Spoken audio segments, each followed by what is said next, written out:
Hello दोस्तों, आज हम लोग बात करने वाले हैं मलेरिया के बारे में। तो यार देखो, ये मलेरिया एक जानलेवा बीमारी है जो कि एक पैरासाइट की वजह से होता है। मैंने क्या बोला कि ये एक जानलेवा बीमारी है, बोले तो लाइफ थ्रेटनिंग डिजीज है। ये क्या है? लाइफ थ्रेटनिंग डिजीज है जो किसके वजह से होता है? पैरासाइट के वजह से होता है। ना तो कोई ये बैक्टीरियल इन्फेक्शन है और ना ही कोई ये वायरल इन्फेक्शन। ये किसके वजह से हो रहा है? पैरासाइट के वजह से हो रहा है। और ये पैरासाइट हमारे अंदर कैसे आता है? तो एक फीमेल एनोफिलिस मच्छर के काटने से होता है। तो ये पैरासाइट कैसे ट्रांसमिट होता है हमारे अंदर? Transmitted by female anopheles mosquito. तो ये पैरासाइट फीमेल एनोफिलिस मॉस्क्यूटो के काटने की वजह से हमारे अंदर आता है। अब ये जो इंजेक्टेड मॉस्क्यूटो है, जिसने हमें इंजेक्ट किया है फीमेल एनोफिलिस मॉस्क्यूटो, ये अपने साथ क्या लेके आ रही है? Plasmodium parasite. ये जो पैरासाइट है इसका नाम क्या है? प्लाज्मोडियम। क्या नाम है इस पैरासाइट का? प्लाज्मोडियम नाम है। तो ये प्लाज्मोडियम कैरी कर रही है बाइट करके, और ये पैरासाइट अपने वो जो क्या बोलते हैं इसको, प्लाज्मोडियम है, इसको क्या है? मॉस्क्यूटो किस में रिलीज कर दे रहा है? ब्लड स्ट्रीम में। एक बार अगर ये हमें काट ले तो ये कहाँ पे छोड़ देती है? इस पैरासाइट को अपने ब्लड स्ट्रीम में छोड़ देती है। फिर क्या होता है कि जैसे ये पैरासाइट हमारे बॉडी के अंदर आता है, सबसे पहले ये कहाँ जाता है? लीवर के पास। सबसे पहले कहाँ जाता है? सबसे पहले कहाँ जाता है? लीवर के पास, लीवर सेल्स में जाता है। ये जो पैरासाइट है प्लाज्मोडियम, हमारे बॉडी में इंटर करने के बाद सबसे पहले कहाँ पे जाता है? लीवर सेल्स के अंदर जाता है। फिर लीवर सेल्स पे वहां पे जाके क्या होता है? मैच्योर होता है। लीवर सेल्स में ये क्या होता है? मैच्योर होता है। देखो आगे जब हम अभी पढ़ेंगे ना लाइफ साइकिल इस प्लाज्मोडियम का, तो वहां पे हम डिटेल में स्टडी करेंगे। तो मैंने क्या बोला कि सबसे पहले बॉडी में इंटर पैरासाइट करता है तो कहाँ जाता है? लीवर सेल्स में। और उन्हीं लीवर सेल्स में जाके ये क्या होता है? मैच्योर होता है। कुछ दिन के बाद, आफ्टर सेवरल डेज, कुछ दिन के बाद ये अब कहाँ जाएगा? आफ्टर सेवरल डेज, कुछ दिन के बाद ये मैच्योर होके पैरासाइट इंटर कहाँ कर जाता है? हमारे ब्लड स्ट्रीम में। Enter in our blood stream. ठीक, तो लीवर में मैच्योर हुआ, उसके बाद वो किस में एंट्री कर लिया यार? हमारे ब्लड स्ट्रीम में। और वहीं पे वो क्या है? हमारे आरबीसी को इंजेक्ट करना शुरू कर देगा। ब्लड स्ट्रीम में इंटर करके क्या करेगा? Start injecting red blood cells. तो यार मैंने एक ओवरऑल आपको क्या बताया कि ये जो मलेरिया है किसके वजह से होता है? एक पैरासाइट की वजह से होता है। ये कोई बैक्टीरियल इन्फेक्शन नहीं है, ये कोई वायरल इन्फेक्शन नहीं है। उस पैरासाइट का नाम हमने क्या बोला? प्लाज्मोडियम। किसके वजह से ये प्लाज्मोडियम हमारे बॉडी में इंटर करता है? फीमेल एनोफिलिस मॉस्क्यूटो की वजह से इंटर करता है। सबसे पहले हमारे बॉडी में इंटर करके वो प्लाज्मोडियम कहाँ पे जाता है? लीवर सेल्स के अंदर। लीवर सेल्स में जाके वो मैच्योर होता है और कुछ दिन के बाद वो कहाँ चला जाता है? हमारे ब्लड स्ट्रीम में। और ब्लड स्ट्रीम में जा करके वो क्या करने लगता है? हमारे आरबीसी को इंजेक्ट करके हमारे आरबीसी को इन्फेक्ट करते रहता है। होता क्या है ना कि जब ये हमारे बॉडी में इंटर कर गया है तो होगा क्या? 48 से 72 घंटे के अंदर, 48 से 72 घंटे के अंदर ये पैरासाइट आरबीसी के अंदर अपने आप को मल्टीप्लाई करेगा और उसके बाद क्या कर देगा? ये सेल को बस्ट कर देगा। मैंने क्या बोला कि रेड ब्लड सेल में ये घुस गया है ना। अब रेड ब्लड सेल में घुसने के बाद क्या है? 48 से 72 घंटे के अंदर, विद इन 48 टू 72 आवर ये क्या करेगा कि पैरासाइट मल्टीप्लाई करेगा किसके अंदर? रेड ब्लड सेल के अंदर। आरबीसी के अंदर अपने आप को ये मल्टीप्लाई करता है एसेक्सुअली, सेक्सुअली नहीं, एसेक्सुअली अपने आप को मल्टीप्लाई करता है। और फिर क्या करता है, मल्टीप्लाई करके आरबीसी सेल को बर्स्ट कर देता है, बर्स्ट आउट द सेल। कितना खतरनाक है यार। पहले लीवर में गया था, मेच्योर होके गया आरबीसी के पास, आरबीसी में जाके वो क्या किया, अपने आप को एसेक्सुअली मल्टीप्लाई किया और मल्टीप्लाई करके क्या है, हमारे आरबीसी सेल को बर्स्ट कर दिया। ठीक, तो ये ओवरऑल व्यू है, इसको नोट करेंगे। फिर हम बात करने वाले हैं किसके बारे में, कि ये जो हमारा मलेरियल पैरासाइट है ये कितने तरह का होता है। तो इसको आप लोग नोट करेंगे, वीडियो पॉज करके इसको आप लोग नोट करेंगे। इसको मैं मिटाऊंगा अभी, ठीक है।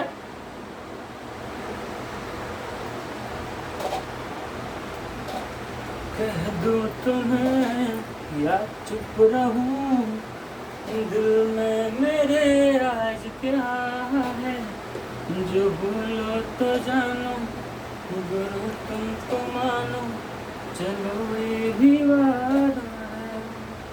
तो चलो यार, अब हम बात करते हैं कि ये जो हमारा मलेरियल पैरासाइट है कितने तरह का होता है।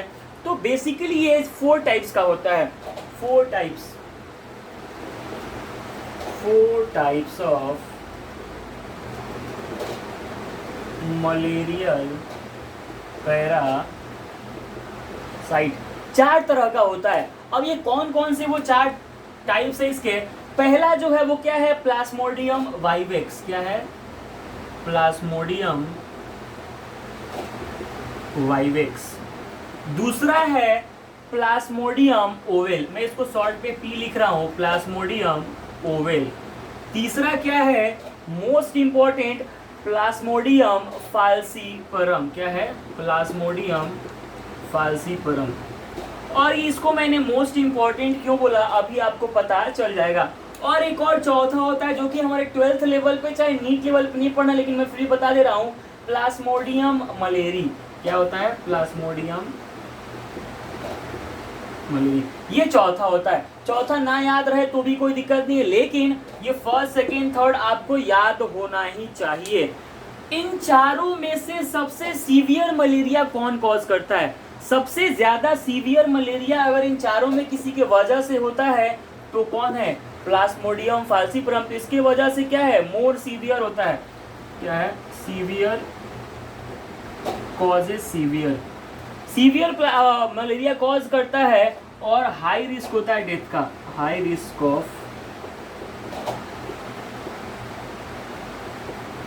डेथ। ठीक है। और क्या बात है यार, जो हमारी और कैसे हो सकता है, फैल सकता है, आपको बताऊं मैं। मलेरिया जैसे जो इन्फेक्टेड मदर होती है ना, इन्फेक्टेड मदर से भी डिजीज पास हो सकता है उसके बेबी में जो पैदा हो रहा है, और इसलिए इसको हम लोग कॉन्जेनाइटल मलेरिया भी बोलते हैं। वैसा मलेरिया जो मदर से बेबी में जाता है उसको हम लोग क्या बोलते हैं, कॉन्जेनाइटल मलेरिया बोलते हैं। तो ये वो रीज़न है जिनके वजह से ये मलेरिया फैलता है। कुछ और भी रीज़न जिसकी वजह से मलेरिया फैल सकता है वो मैं आपको बताऊंगा अभी, क्योंकि देखो यार, मलेरिया बेसिकली किससे ट्रांसमिट हो रहा है, ब्लड से। तो ब्लड से जब ट्रांसमिट हो रहा है तो कुछ और भी फैक्टर हो सकते हैं ना जिसकी वजह से आपको मलेरिया हो सकती है। बस यही वो फैक्टर नहीं है, कुछ और भी फैक्टर्स हैं जिनकी वजह से आपको मलेरिया हो सकती है। तो वीडियो पॉज करके इसको नोट करेंगे, फिर मैं मिटा के लिखूंगा। अभी मिटा रहा हूं मैं।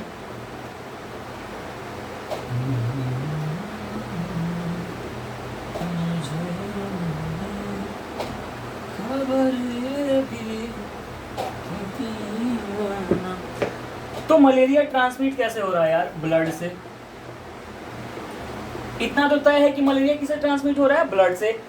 तो ये और भी कुछ चीजों की वजह से फैल सकता है, जैसे ऑर्गन ट्रांसप्लांट की वजह से। किसकी वजह से, ऑर्गन ट्रांसप्लांट की वजह से भी मलेरिया आपको हो सकता है। दूसरा रीजन, ब्लड ट्रांसफ्यूजन से। मान लो कोई मलेरिया से इन्फेक्टेड व्यक्ति था, उसका ब्लड तुम्हारे में ट्रांसफ्यूज कर दिया गया, उसका ऑर्गन तुम्हारे में लगा दिया गया, ऐसा भी हो सकता है। फिर यूज ऑफ नीडल्स, जो इंजेक्शन लगाते हैं, क्या, तो यूज ऑफ शेयर्ड नीडल्स, या फिर तुम सैलून में जाते हो ना यार, शेयर्ड नीडल्स, या फिर उसको क्या बोल सकते हो, सिरिंज। या फिर तुम सैलून में जाते हो, वहाँ पे ब्लेड यूज किया जाता है, तो ध्यान रखना क्या है कि तुम्हारे पे जो ब्लेड यूज किया जा रहा है वो किसी और पे यूज ना किया गया हो। मैं ये क्या बोल रहा हूँ कि मलेरिया एक ब्लड से फैलने वाली बीमारी है, और ये और भी कुछ वजहों से हो सकती है, जैसे ऑर्गन ट्रांसप्लांट की वजह से, ब्लड ट्रांसफ्यूजन की वजह से, यूज जो शेयर्ड नीडल्स और इंजेक्शन यूज करते हैं सिरिंज, उसके वजह से भी हो सकता है। मैंने एक और वर्ड बोला कंजेनाइटल मलेरिया, वो क्या होता है? तो इन्फेक्टेड मदर से जब बेबी के अंदर मलेरिया फैलता है उसको हम लोग क्या बोलते हैं? Congenital malaria. ठीक है, तो इतना नोट करेंगे। फिर हम आगे किसके बारे में बात करने वाले हैं? इस प्लाज्मोडियम के लाइफ साइकिल के बारे में। देखो एनसीईआरटी में बहुत कॉम्प्लिकेटेड वे में है, लेकिन हम इसको बहुत शॉर्ट में देखने की कोशिश करेंगे, तो इसको नोट करेंगे। तो चलो यार बात करते हैं हम कि ये प्लाज्मोडियम का क्या खेल है, कैसे हमारे बॉडी में ये इंटर करके और कैसे ये मलेरिया कॉज कर रहा है, उतने तक की हम उसकी लाइफ साइकिल के बारे में देखने वाले हैं। तो सबसे पहले ये प्लाज्मोडियम इंटर करेगा। इस प्लाज्मोडियम को हमने एंट्री कराया, ये प्लाज्मोडियम हमारे बॉडी में इंटर करेगा। कैसे इंटर करेगा हमारे बॉडी में? जब कोई इन्फेक्टेड मॉस्क्यूटो काटेगा, नॉर्मल मॉस्क्यूटो नहीं काटेगा। अब तुम्हारे दिमाग में क्वेश्चन आएगा कि सर ये जो इन्फेक्टेड मॉस्क्यूटो है, इन्फेक्टेड क्यों, नॉर्मल मॉस्क्यूटो क्यों नहीं? देखो नॉर्मल मॉस्क्यूटो जब किसी इन्फेक्टेड पर्सन को काटता है तो उसका, देखो मच्छर क्या है, पार्सिंग एंड सकिंग टाइप का उनका होता है, भेदना और चूसना, यही होता है ना मच्छर का, वो जो क्या बोलते तरीका होता है। तो कोई मच्छर तुमको काटेगा तो तुम्हारा ब्लड ही लेता है। तो कोई नॉर्मल मच्छर, कोई अनइन्फेक्टेड मॉस्क्यूटो जब किसी इन्फेक्टेड पर्सन को इंजेक्ट करेगा तो उससे हमारे अंदर आने के चांसेस बढ़ेंगे, क्योंकि अल्टीमेटली मॉस्क्यूटो को काटने से हो रहा है। तो मैं क्या बोल रहा हूं कि जब भी कोई अनइन्फेक्टेड मॉस्क्यूटो किसी इन्फेक्टेड पर्सन को बाइट करेगा तो उसका ब्लड ले लेगा, फिर वो ब्लड लेके खुद क्या हो जाएगा? Infected mosquito. और फिर जब इन्फेक्टेड मॉस्क्यूटो हमें काटेगा तो हमें मलेरिया होने के चांसेस ज्यादा हैं। तो फिर ये प्लाज्मोडियम एंट्री कैसे कर रहा है हमारे बॉडी में? जब हमें एक फीमेल एनोफिलिस मॉस्क्यूटो काट रही है,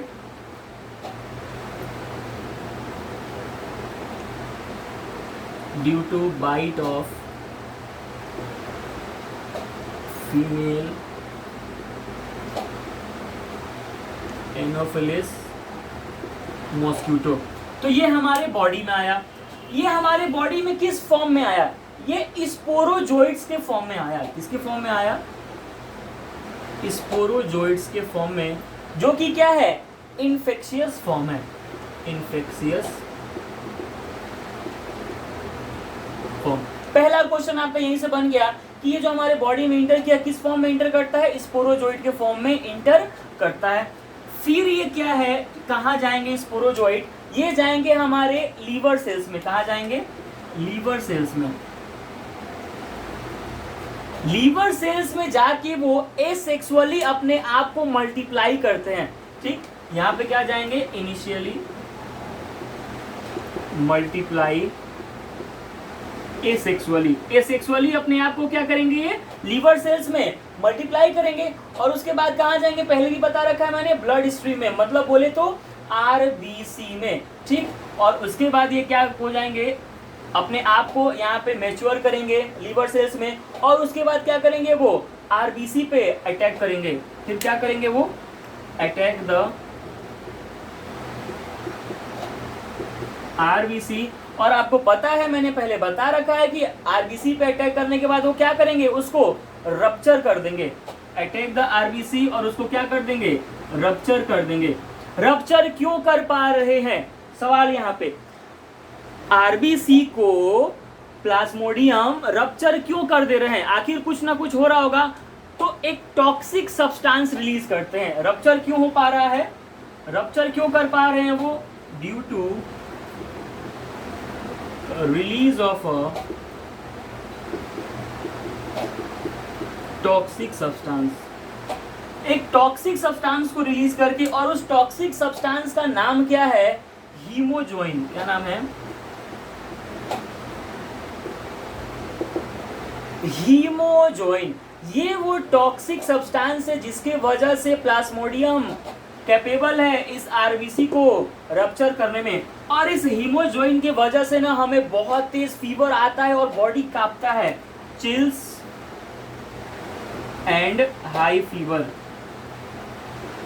इस टॉक्सिक सब्सटेंस की वजह से हमारे बॉडी में क्या बहुत तेज बुखार आता है हर 3-4 दिन के भीतर, हर 3-4 दिन का गैप देके as interval of 3 to 4 days में हमें क्या है बार बार फीवर आता है। तो ओवरऑल क्या है, प्लाज्मोडियम अंदर आया हमारे किस फॉर्म में आया, स्पोरोजोइट्स के फॉर्म में। कोई क्वेश्चन पूछेगा कि टॉक्सिक सब्सटेंस कौन है तो तुम किसका नाम लोगे, हीमोजोइन का। लेकिन इन्फेक्शियस फॉर्म पूछोगे तो किसका नाम लोगे, स्पोरोजोइट्स का। ठीक है, इतना आप नोट करेंगे। फिर हम बात करने वाले हैं किसके बारे में कि आखिर में ये जो हमने बोला स्पोरोजोइट्स आखिर डेवलप कैसे हुआ, कैसे डेवलप हुआ स्पोरोजोइट। ठीक है, नोट करेंगे।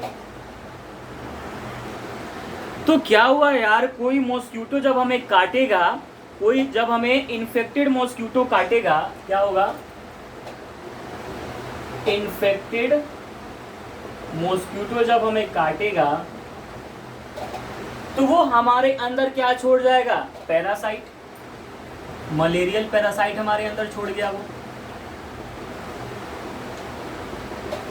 अब वो मलेरियल पैरासाइट वाइडेक्स भी हो सकता है, फाल्सिब्रम भी हो सकता है, ओवेल भी हो सकता है और मलेरी भी हो सकता है। ठीक है, ये जो मलेरियल पैरासाइट इन्फेक्टेड मॉस्क्यूटो हमारे अंदर छोड़ के गया है, वो पैरासाइट का बेसिकली क्या होगा, गेमिटोसाइट। क्या होगा,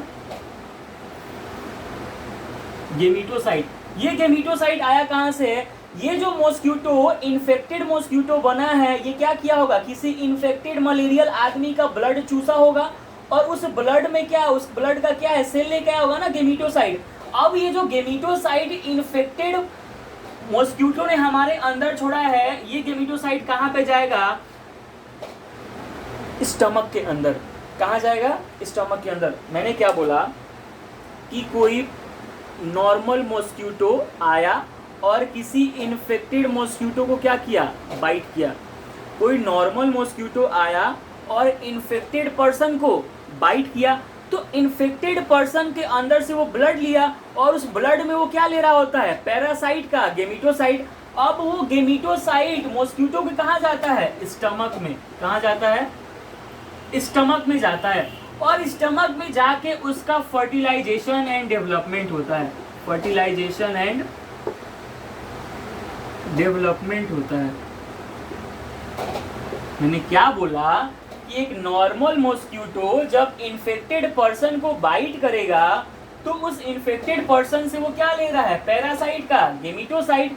और वो गेमिटोसाइट जाएगा पहले कहाँ, स्टमक में, और स्टमक में जाके वो क्या होगा, उसका फर्टिलाइजेशन होगा और उसका डेवलपमेंट होगा। और फिर वो कन्वर्ट किस में हो जाता है, कन्वर्ट हो जाता है वो तुम्हारा स्पोरोजोइट्स में। वो क्या बन जाता है, स्पोरोजोइट्स बन जाता है, जो कि स्मॉल इंटेस्टाइन में, स्टमक के बाद से कहाँ जाता है वो, स्मॉल इंटेस्टाइन में। कहाँ पे, स्मॉल इंटेस्टाइन में। और जब वो मेच्योर इन्फेक्शियस फॉर्म में कन्वर्ट हो जाता है, जिसका नाम हम क्या देते हैं, स्पोरोजोइट, तो जाके स्टोर्ड कहाँ पे रहता है, सलिवरी ग्लैंड्स के अंदर। कहाँ पे स्टोर्ड रहता है, सलिवरी ग्लैंड्स के अंदर ये स्टोर्ड रहता है। तो देखो यार, बहुत सारे क्वेश्चंस बनते जा रहे हैं ना कि इसका फर्टिलाइजेशन एंड डेवलपमेंट कहाँ पे होता है। और एक बात याद रखना कि बस ये एसेक्सुअली रिप्रोड्यूस कर रहे हैं, यहाँ पे क्या कर रहे हैं, एसेक्सुअली रिप्रोड्यूस कर रहे हैं। तो फिर ये सलिवरी ग्लैंड के अंदर क्या है, स्टोर हो गया। फिर ये मॉस्क्यूटो किसी ह्यूमन को बाइट करेगा तो ये अपना स्पोरोजोइट उसके अंदर छोड़ देगा। मैं ओवरऑल समरी बता रहा हूँ आपको। क्या हुआ कि एक नॉर्मल मॉस्क्यूटो एक इन्फेक्टेड पर्सन को जाके काट लिया। अब उस इन्फेक्टेड पर्सन में से ब्लड लेके मॉस्क्यूटो अपने अंदर लिया। अब उसके अंदर जो गेमिटोसाइट प्रेजेंट थे वो गए मॉस्क्यूटो के स्टमक में। मॉस्क्यूटो के स्टमक में जाके उनका क्या हुआ, फर्टिलाइजेशन और डेवलपमेंट हुआ। डेवलपमेंट होने के बाद से वो कहाँ पे गए, स्मॉल इंटेस्टाइन में। और स्मॉल इंटेस्टाइन में जाके वो क्या हो गए, पूरे अपने आप को मेच्योर फॉर्म में कर ली, जिसका नाम हम क्या दिए, स्पोरोजोइट। अब वो स्पोरोजोइट जाके कहाँ पे स्टोर होगा, सलिवरी ग्लैंड ऑफ मॉस्क्यूटो के अंदर। फिर जब ये मॉस्क्यूटो किसी नॉर्मल इंसान को काटेगा तो उसको क्या हो जाएगा, मलेरिया हो जाएगा। ठीक, तो यही था लाइफ साइकिल किस चीज का, प्लाज्मोडियम का। ठीक है, नोट करेंगे। अब हम बात करने वाले हैं मलेरिया के सिम्टम्स के बारे में। सिम्टम्स से पहले एक वर्ड के बारे में मैं आपको रूबरू कराना चाहता हूँ। सिम्टम्स के बारे में तो पढ़ने वाले हैं ही, लेकिन सिम्टम्स के बारे में पढ़ने से पहले एक और वर्ड है, इसके बारे में आपको बताना चाहूंगा, इंक्यूबेशन पीरियड। क्या, इंक्यूबेशन पीरियड, ये क्या होता है? देखो, इंक्यूबेशन पीरियड वो होता है कि जब आपको कोई भी इन्फेक्शियस एजेंट बाइट करे, उस पीरियड से लेके सिम्टम आने तक के पीरियड के बीच में, जैसे हम मलेरिया की बात कर रहे हैं, तो जिस दिन हमको मॉस्क्यूटो काटा है उस दिन से लेकर और सिम्टम आने के दिन तक के बीच को हम क्या बोलते हैं? Incubation period. तो क्या बोलेंगे? Time period between, time period कब से कब तक? पैरासाइट इन्फेक्शन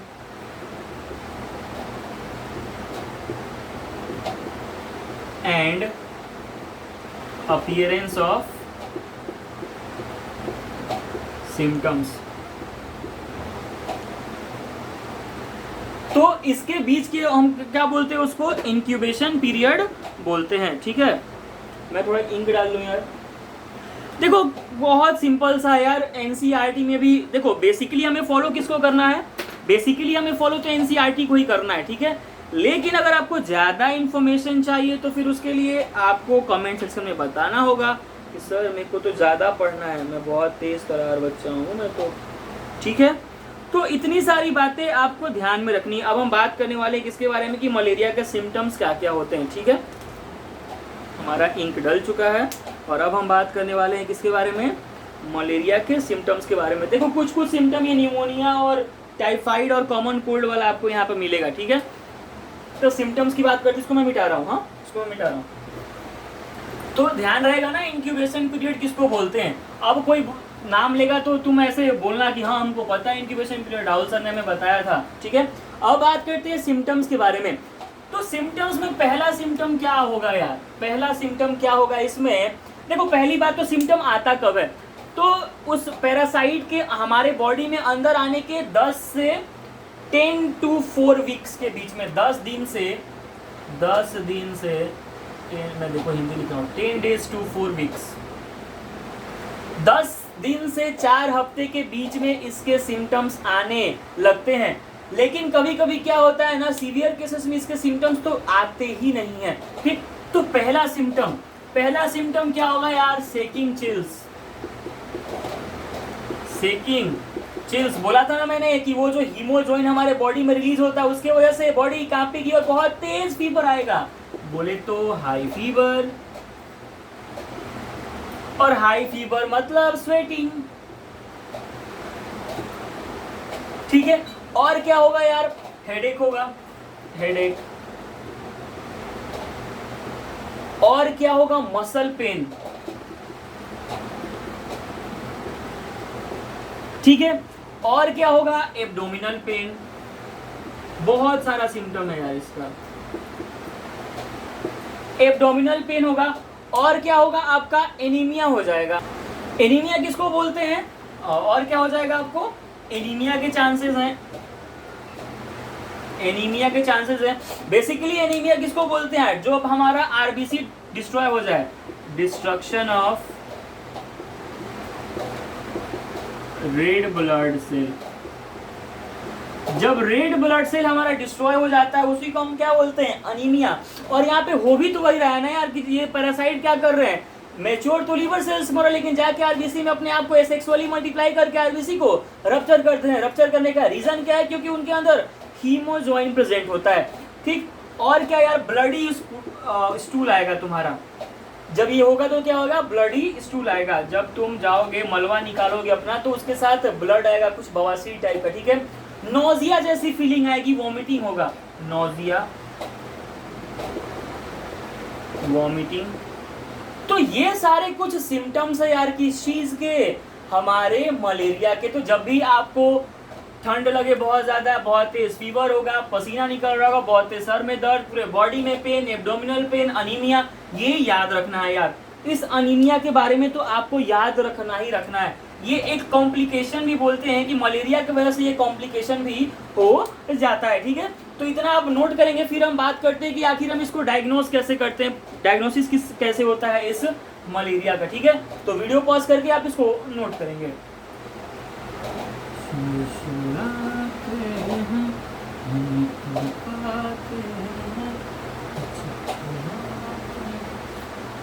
चलो ले चले तुम्हें तारों के शहर में, धरती पे दुनिया हम प्यार करने लगे। तो अब बात करते हैं हम किसका डायग्नोसिस कैसे होता है। डायग्नोसिस जाहिर सी बात है, जब तुमको जितने मैंने सिम्टम्स बताए इसमें से कुछ सिम्टम्स तुमको लगेंगे कि तुम्हारे अंदर है, तो तुम जाओगे अपने डॉक्टर साहब के पास। डॉक्टर साहब के पास जाओगे तो डॉक्टर साहब तुम्हारे हेल्थ हिस्ट्री के बारे में रिव्यू मांगेंगे, बोलेंगे बताओ कब बीमार थे, कब क्या हुआ था, वगैरह वगैरह। ठीक, फिर डॉक्टर साहब तुमसे ये भी पूछेंगे कि तुम क्या ट्रॉपिकल क्लाइमेट्स की तरफ गए थे। देखो हाँ यार, ये जो मलेरिया है ना, ये ट्रॉपिकल क्लाइमेट्स, ट्रॉपिकल रीजन्स में बहुत ज़्यादा होता है। तो डॉक्टर साहब तुमसे पूछेंगे तुम क्या ट्रॉपिकल रीजन्स में गए थे। फिर डॉक्टर साहब जानने की कोशिश करेंगे कि तुम्हारा स्प्लीन या फिर लीवर इनलार्ज तो नहीं हुआ है। क्या जानने की कोशिश करेंगे, इनलार्ज स्प्लीन या फिर लीवर। ठीक है, फिर डॉक्टर साहब क्या बोलेंगे कि ब्लड का टेस्ट कराओ। ठीक, तो इन दो मेथड से क्या है, डॉक्टर साहब पता लगाएंगे कि तुमको मलेरिया है या नहीं है। देखो यार, इस मलेरिया की वजह से कुछ कॉम्प्लिकेशंस भी क्रिएट होते हैं हमारे बॉडी के अंदर। जैसे सबसे खतरनाक कॉम्प्लिकेशन क्या क्रिएट होता है, मैं क्या बोल रहा हूँ, कुछ कॉम्प्लिकेशंस भी क्रिएट हो जाते हैं हमारे बॉडी के अंदर मलेरिया की वजह से। कॉम्प्लिकेशंस क्या है, सबसे पहला कॉम्प्लिकेशन अगर मैं लिखूँ ना, तो जो हमारा ब्लड वेसल है ना, फूल जाता है, स्वेलिंग हो जाता है, स्वेलिंग ऑफ ब्लड वेसल्स। ठीक, ब्लड वेसल्स क्या है यार, फूल जाते हैं। दूसरा क्या है ना, हमारे लंग्स के अंदर फ्लूइड एक्यूमुलेट होने लगता है, accumulation of fluid in our lungs, our lungs. ठीक, तीसरा कॉम्प्लिकेशन जो है वो क्या है, एनीमिया, जो मैंने पहले आपको बता रखा है। क्या, अनीमिया। इसका मतलब क्या है कि हमारा आरबीसी डिस्ट्रॉय हो जाता है। ठीक है, तो ये कुछ कॉम्प्लिकेशन है किसके वजह से, अनीमिया के, सॉरी मलेरिया के वजह से। तो ये बात हो गई। अब हमें बात करनी है क्या कि इसका ट्रीटमेंट क्या हो सकता है और इसके बचने का उपाय। ठीक है, तो इसको पहले आप नोट करेंगे।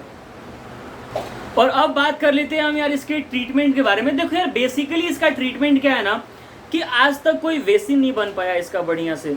कोई जैसे कोरोना वायरस का नहीं बन पा रहा है ना, वैसे ही मलेरिया क्या है, अभी तक कोई वेल ऑर्गेनाइज्ड या फिर कोई बढ़िया इसका वैक्सीन नहीं बन पाया है। ठीक है, तो कोई भी वैक्सीन आज तक नहीं बन पाया है मलेरिया का जो कि पूरी तरह से कारगर हो।